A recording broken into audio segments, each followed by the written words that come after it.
नमस्कार, मैं हूं डॉक्टर मधुप्रिता, आईवीएफ एवं टेस्ट ट्यूब बेबी कंसल्टेंट एवं स्त्री रोग विशेषज्ञ।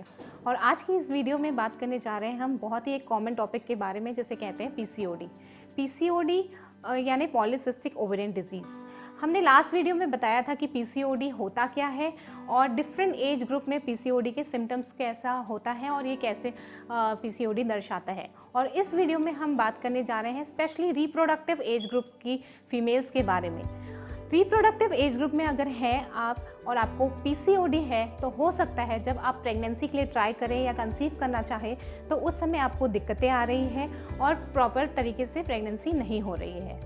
तो ऐसे केसेस में होता क्या है, आप कैसे डायग्नोस कर सकते हैं कि आपको पीसीओडी है। अगर आपको इरेगुलर पीरियड्स है, यानी आपके पीरियड्स हो सकता है 28-30 डेज़ में ना आकर बहुत लेट पीरियड्स आ रहे हैं 40, 45, 50 डेज़ में, या हो सकता है मेडिसिन्स खाने के बाद ही आपको पीरियड्स आते हैं और जब पीरियड्स आते हैं तब बहुत हैवी पीरियड्स आते हैं, तो हो सकता है आपको पीसीओडी का प्रॉब्लम हो। पीसीओडी के केसेस में मैंने लास्ट वीडियो में भी बताया था, इसमें फीमेल्स के अंदर मेल हार्मोन यानी एंड्रोजन नाम का हार्मोन की मात्रा बढ़ जाती है। अगर हाइपर एंड्रोजेनिज्म है तो उसके सिम्टम्स आ सकते हैं आपको। अगर एंड्रोजन बढ़ता है तो हो सकता है आपकी ऑयली स्किन हो, आपको एकने की प्रॉब्लम हो सकता है आपके बॉडी में अनचाहे जगह पे अत्यधिक मात्रा में छोटे छोटे बाल हो जिसे हम हर्सुटिज्म कहते हैं। अगर सोनोग्राफी करते हैं हम ऐसे केसेस में, तो अंडाशय के अंदर हमें छोटे छोटे फॉलिकल्स दिखते हैं और वो एक जगह आके रुक जाते हैं, उनकी साइज़ नहीं बढ़ पाती। जैसे हमको प्रेगनेंसी के लिए अच्छी साइज़ का फॉलिकल चाहिए रहता है, वो होता है 18 to 20 मिलीमीटर्स का। पीसीओडी में करीबन 10 मिलीमीटर या 12 मिलीमीटर का फॉलिकल होता है और उस स्टेज में आकर फॉलिकल और आगे नहीं बढ़ पाता और वह उसी स्टेज में रह जाता है। पीसीओडी यानी पॉली यानी मैनी, सिस्टिक यानी छोटे छोटे सिस्ट जैसे मोतियों की माला जैसे हमें सोनोग्राफी में अंडाशय के अंदर दिखता है। तो इसको क्या कर सकते हैं, इसको ट्रीटमेंट कैसे कर सकते हैं। पीसीओडी का ट्रीटमेंट अगर करना है तो आप अपनी इनफर्टिलिटी स्पेशलिस्ट से मिलिए।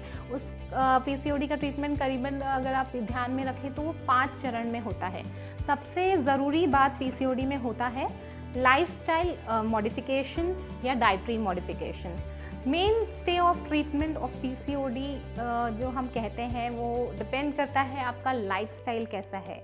अगर आपको ओबेसिटी है और आप कोशिश करके अगर अपने डाइट के थ्रू या अपने लाइफस्टाइल के थ्रू या रेगुलर एक्सरसाइज अगर आप अपनाते हैं और अगर 5 to 10% भी आप अपना बॉडी वेट रिड्यूस करते हैं तो आपको पीसीओडी में बहुत ज़्यादा फ़ायदा होने वाला है। अगर आपका वेट 80 के अराउंड है आप और सिर्फ आप 10% भी अगर कम करते हैं तो हो सकता है आपके अभी तक अंडाशय से अंडा नहीं बन रहा हो और वो बनना शुरू हो जाए, आपके पीरियड्स इरेगुलर हो और वो रेगुलर होना शुरू हो जाए। तो इतना इम्पोर्टेंस होता है लाइफस्टाइल का। नेक्स्ट जो ज़रूरी बात होती है पीसीओडी में, आप लाइफस्टाइल और डाइट से भी अगर प्रॉपर तरीके से नहीं हो पा रहा है तो डॉक्टर आपको प्रिस्क्राइब करेंगे ओव्यूलेशन इंड्यूसिंग ड्रग, जिसे हम कहते हैं क्लोमिफिन हो सकता है या लेट्रोजोल नाम का एक ड्रग यूज़ करते हैं, जिसके माध्यम से आपके ओवरी को स्टिमुलेट किया जाएगा, अंडाशय से अंडा बनाने की कोशिश की जाएगी।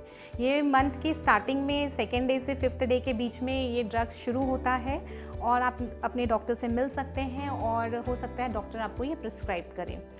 ये 3 to 6 मंथ्स का ट्रीटमेंट रहता है और 3 to 6 मंथ्स में भी अगर प्रॉपर तरीके से रेस्पॉन्स नहीं आ रहा है, आप प्रेग्नेंट नहीं हो पा रहे हैं, तो नेक्स्ट स्टेज जिसे हम 2nd स्टेज ऑफ ट्रीटमेंट कहते हैं वो होता है लैप्रोस्कोपी के माध्यम से यानी दूरबीन के माध्यम से आपके अंडाशय का ऑपरेशन होगा। उसमें ड्रिलिंग की जाती है जिसे हम कहते हैं लैप्रोस्कोपिक ओवेरियन ड्रिलिंग।